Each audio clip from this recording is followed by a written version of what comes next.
আমার মনে হয় মজার এই ডেজার্টটি বানাতে শুধু মনে হয় আমিই বাকি আছি, কারণ ফেসবুকে ঢুকলেই দেখা যায় এই আমের এই ডেজার্টটি সবাই বানিয়ে ফেলছে।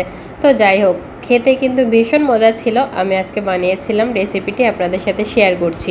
তো এখানে জেলি বানিয়ে নিয়েছি প্রথমে তিন রকমের বলতে 3 কালারের বানিয়েছি। তো আপনারা চাইলে যে কোনো এক কালারেরও বানিয়ে নিতে পারবেন। আগার আগার পাউডারটা দিয়ে আমি এখানে 2 কাপ পানি দিয়ে আগার আগার পাউডারে দিয়েছি 2 চামচ দিয়ে জাল দিয়ে তারপরে এটা বানিয়ে নিয়েছি। তো তারপর এখানে ঘন করে জাল দেওয়া দুধ দিয়ে দিলাম একটা বাটিতে, পরিমাণ মতো নিয়েছি যতটুকু আমি তৈরি করব আর কি।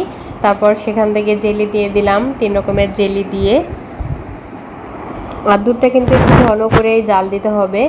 সাবুদানা আগে থেকে রান্না করে পানি ঝরিয়ে রেখেছিলাম, মানে পানি দিয়ে ধুয়ে রেখেছিলাম, তাতে করে সাবুদানাটা অনেক বেশি ঝরঝরা হয়, সেটাও দিয়ে দিলাম। আর কেটে রাখা আম দিয়ে দিয়েছি, আর এখানে কনডেন্স মিল্ক দিয়ে দিলাম। চাইলে কিন্তু চিনিও ব্যবহার করা যাবে, কিন্তু চিনি দিলে এই ডেজার্টটা অনেক পাতলা হয়ে যাবে, তাই কনডেন্স মিল্কটা দেওয়াই ভালো। আর আম তো লাগবেই, যেহেতু আমের ডেজার্ট তাই আমও দিয়েছি একটু বেশি করে। সব কিছু দেওয়া হয়ে গেলে সুন্দর করে একটু মাখিয়ে নিতে হবে, একটা চামচ দিয়ে মাখালে কিন্তু তৈরি হয়ে যাবে মজাদার আমের এই ডেজার্টটি। খেতে খুবই ভালো লাগে।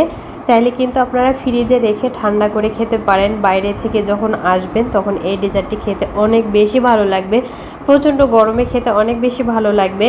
তো আমি ঠান্ডা করে খাবো না, যেহেতু এমনিতেই ঠান্ডা লেগেই আছে, তাই আমি গরম গরমই খাবো। তো যাই হোক, খেতে ভীষণ মজা লেগেছিল। আর এরকম সুন্দর সুন্দর রেসিপি পেতে হলে কিন্তু অবশ্যই আমার পেজটি ফলো দিয়ে আমার পেজের সাথেই থাকবেন।